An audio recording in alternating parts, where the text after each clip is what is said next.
Insect sculptors. One of the strangest incidents I remember from my childhood is that we once reared silkworms. We didn't raise silkworms because we wanted to raise silkworms. All that happened was mere coincidence.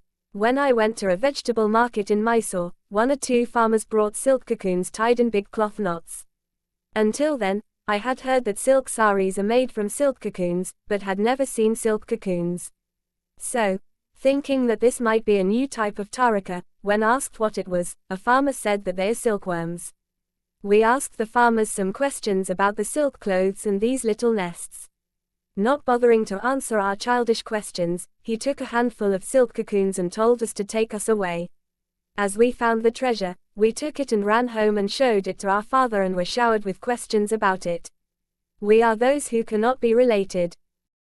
After a few days the butterflies came out of the nest and laid eggs all over the table.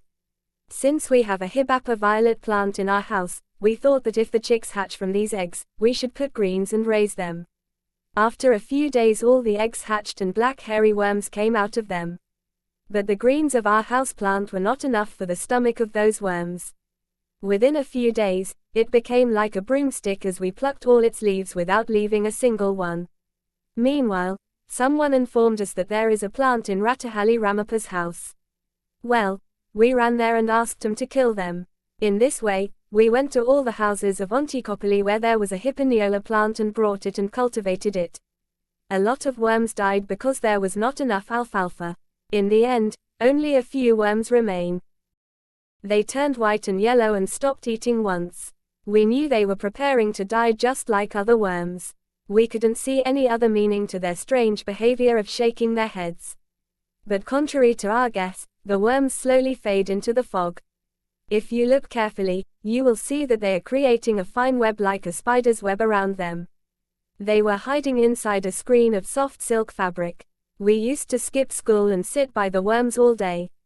This is how we know that insects also have a vastu architecture to create nests and houses for them. Now this seems like a common thing, but when we saw it for the first time in our life, it was like a miracle.